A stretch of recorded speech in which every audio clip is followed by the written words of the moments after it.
Why JoJo's Bizarre Adventure has the best power system. Shout out to Davis Flute for dropping these bangers. I've been seeing them on my homepage and I got them saved in tab. Original link down below. JoJo's Bizarre Adventure is a series known for having one of the most insane power systems in all of anime. It's not very often that a series can have such a wide range of abilities while also allowing them to adhere to the same rules. From literally stopping time all the way to the ability to turn others into snails. It truly doesn't get wackier than this. But somehow— Hey bruh, these wacky abilities are actually tough. I'm not gonna lie. Even Hamon, bruh. Hamon, I don't think anybody, well, besides that what's it called, Demon Slayer, that's the only other anime that I seen use a breathing technique. Or hell, even the power of the damn sun. Rocky found a way to perfectly hold the balance between wacky and downright awesome. And that brings me to today, where I am going to tell you why JoJo's Bizarre Adventure is the king of power systems.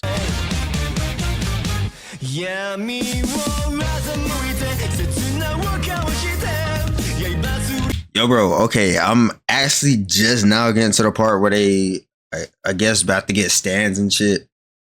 Part 3. I'm just now getting into part 3. Yeah. I don't know why I prolong every single show that I watch, but I don't know. I guess I'm thinking too hard. I'm trying to make video ideas, some good video ideas, instead of actually just posting. Now, I know that JoJo's is known for the insane and unique stands, but before we get into that, I need to talk about the original power system, Hamon. Now, I'm a fan of Hamon, and a lot of other people are as well, and I was even pretty disappointed when it was fully written out of the show. A common misconception people have about this power is that it's very basic and boring, but I think people forget just how much potential Hamon had. Hamon is the ability to control your breathing, creating ripples of energy identical to the sun's rays, and its purpose is to be an exact counter to the Stone Mask and vampires. Yo, I ain't gonna lie, Hamon, the first 2 parts was the most, it might be, it's the second best shit I've ever watched in anime, bro. Not gonna lie. Just like how a person's stand says a lot about them, Hamon is the same way. It is extremely versatile, and practically its only limits are your imagination, which is why among all Hamon users, few have any shared attacks. To me, a fight scene is at its best when it says a lot about a person. Actions speak louder than words, and oftentimes you can learn a lot about a character just by the way they act throughout any given fight, and later on in JoJo, you can learn more about a character through their stand ability than how they act. And Hamon is similar. Instead of their ability being a stand, it's almost as if the Hamon users are the stand themselves. If a stand is the physical manifestation of a human soul, then the techniques Hamon breathers use would be their equivalent. The same way a very straightforward and serious character like Jotaro has a very simple and power-based stand, all of Jonathan's techniques are very straightforward, mostly amounting to a big punch in various different ways, even pioneering the punch barrages that become so prevalent later on. And although Hamon in part 1 just amounted to a simple power-up, in part 2 it really began to shine. Yo, first off, W Jonathan. But bro, Joseph will always be the fucking best Joestar. I know I'm only in part 3, but bro, he is so cold. He beat the perfect human being, bro.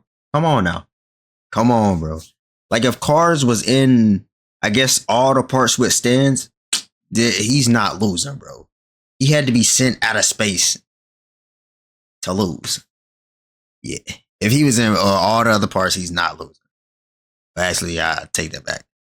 We see it infused with objects like the scarf that Straizo uses in order to better conduct Hamon, or the iconic clacker volley used by Joseph. Not to mention the wide variety of bubble attacks Caesar has at his disposal, which, on a side note, when I was trying to find out how Caesar created his bubbles, it says that his gloves are loaded with a special soap-like substance, which means he's just constantly walking around with moist gloves, and especially in a— I ain't gonna lie, that's kind of crazy.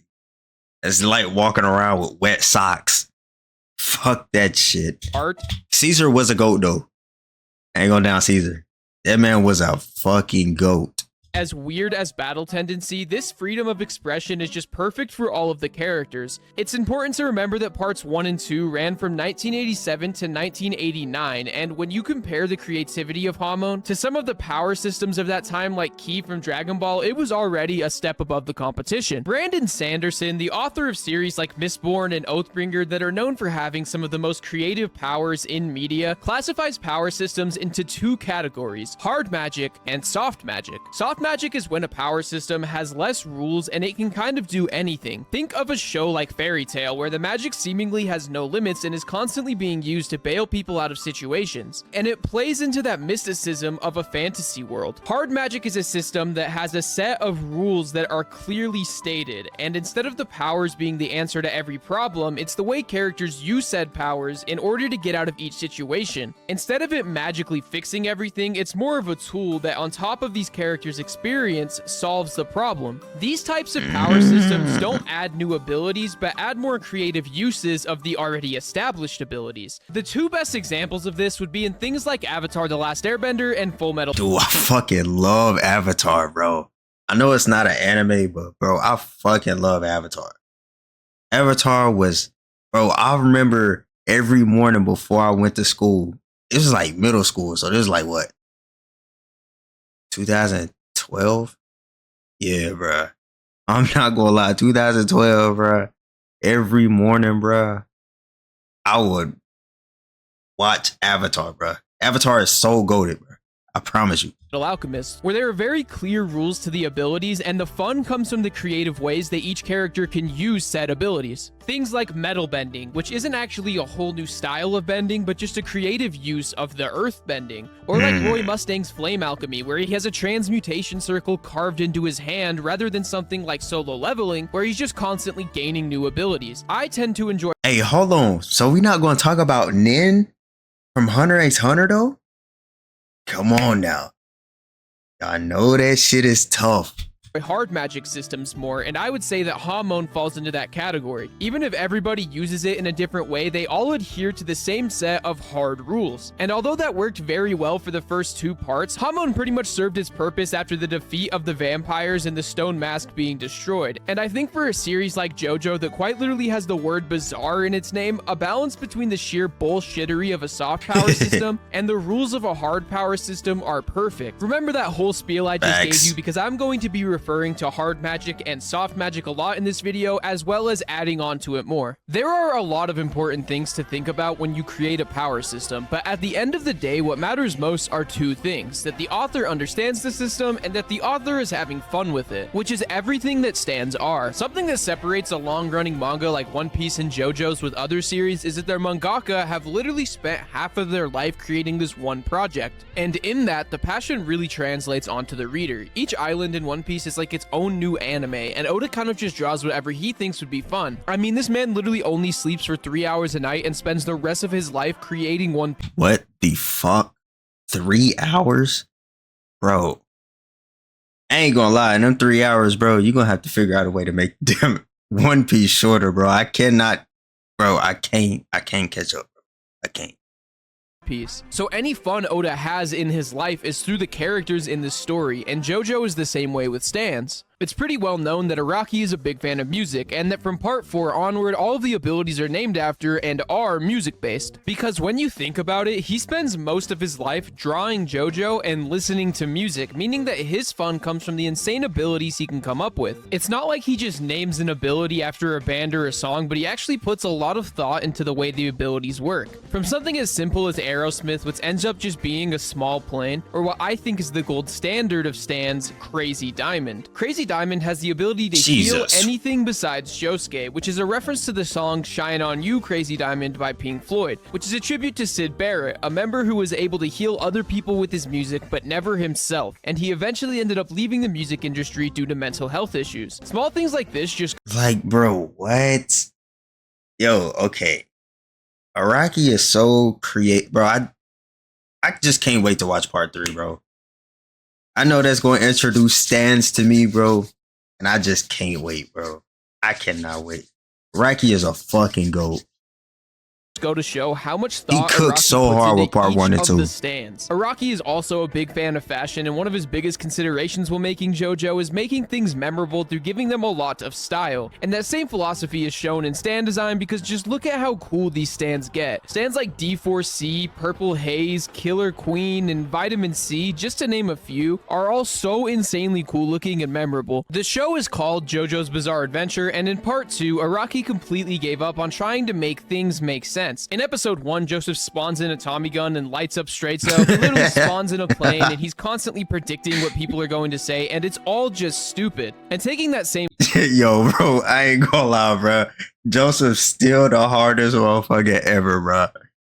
I fucking love Joseph. He's cold as fuck. logic and applying it to the power system works so well in his favor. Because stands are so ridiculous as a concept, it never leaves you questioning the logic of how these powers exist in the same universe. An example being Aerosmith and Silver Chariot existing in the same part. Speaking of parts, JoJo's is an ever-evolving series, and it's almost better to look at each part as a completely different show rather than a continuation of the last series. Okay, that is facts. Cause I was kind of confused between part 1 and 2.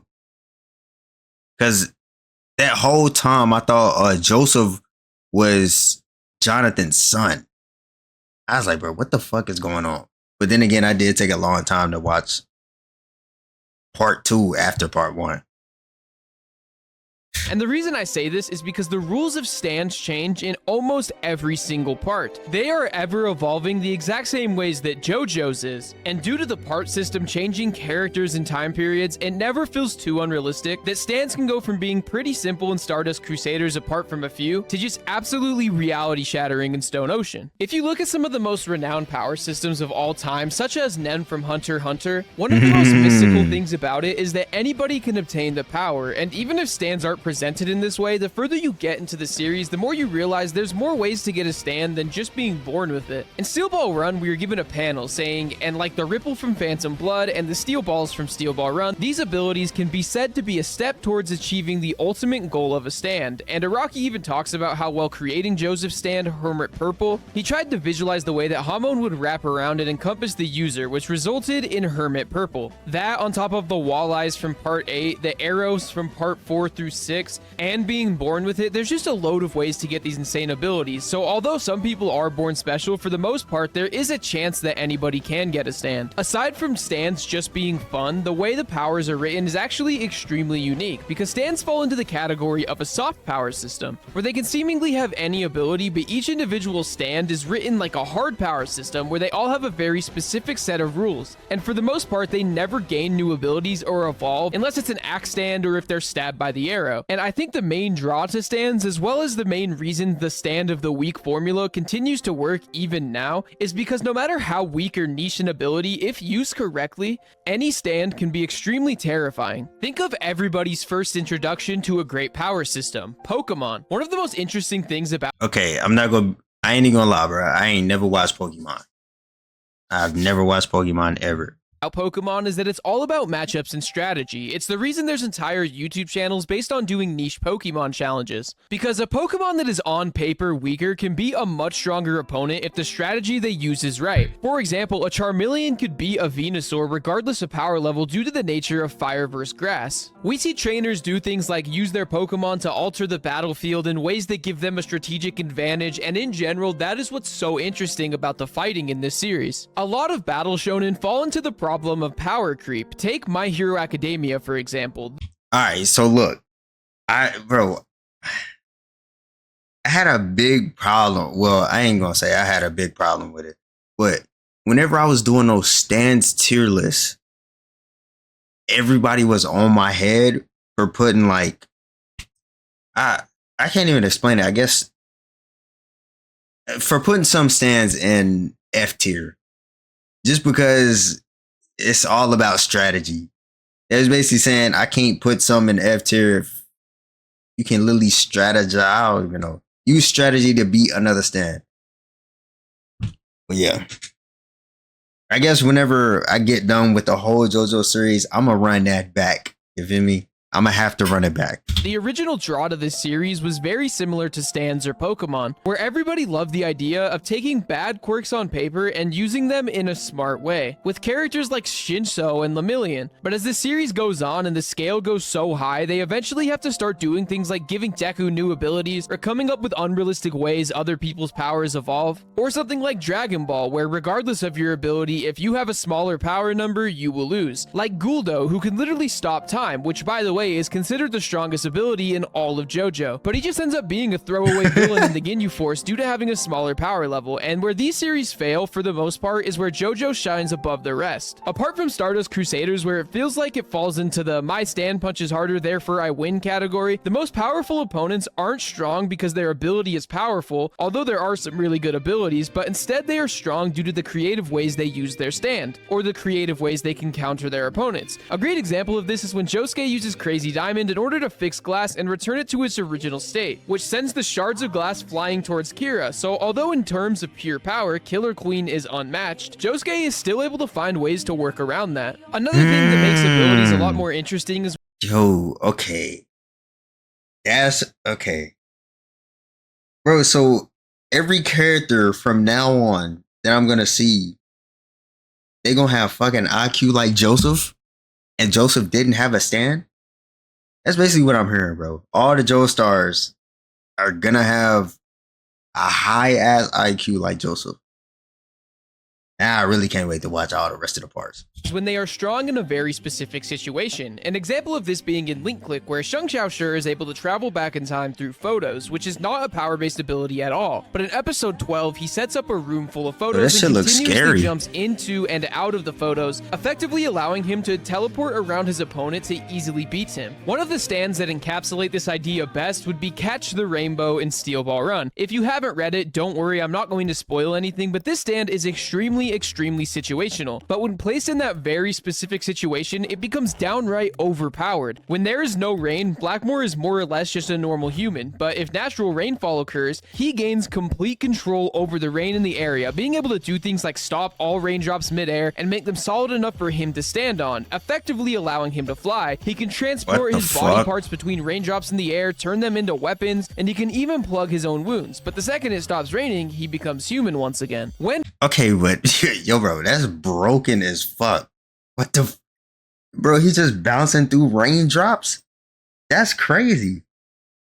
Writing a soft power system, it's really easy to fall into the trap of using a Deus Ex Machina in order to solve all the issues. And although JoJo does have some moments that are kind of like that, I don't think they quite fall into the category of Deus Ex Machina. One of the most famous examples of this is Golden Experience Requiem, which a lot of people, including me, have said felt a little out of place. But upon looking into it, I think I know why. A Deus Ex Machina is when someone is given an unexpected power to save them from a hopeless situation. But in part 5, that's not what happens. From the time Diavolo is introduced, it's a well-known thing that whoever gets the arrow and stabs their stand with it will win. And although many of us expected the climax to be the fight between Giorno and Diavolo, in reality, the climax was actually the race for the arrow. So instead of Golden Experience Requiem being the solution to the problem, the actual solution was when they all cut their fingers in order to see if their blood was dripping, signifying that time was sped up. And it's the creative solutions to the seemingly impossible problems that make it realistic for certain characters to be beaten. And in general, stands are truly unique in every way. They say more about the characters than the characters' actions themselves. Golden Experience representing Giorno's appreciation for life and his goal to stop the mob from selling drugs, Moody Blues with the ability to rewind time, mirroring Abakio's regrets from his past, or even Crazy Diamond, which reflects the way that Josuke was able to heal Morio after the events with Kira. They fall into the category of a soft power system, but adhere to the rules of hard magic. They give the users the ability to think outside of the box, and instead of coming down to which character has a stronger punch, it feels like you could almost turn it into a mathematical equation where you can definitively tell which character would win. Is it the perfect power system?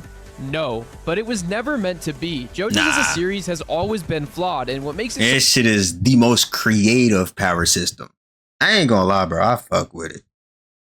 So special is watching it evolve until it truly becomes something amazing, and the power system is the exact same way. But most of all, in a series that's main focus is on being bizarre, this power system is just a hell of a lot of fun, making it my favorite power system in all of media. W video, bro. I like the power system. It's really creative, and you have to use strategy like Joseph. So if every Joestar is using strategy like Joseph, I already know I'm gonna love it. I'm gonna start part 3 live on Twitch, and yeah, appreciate y'all.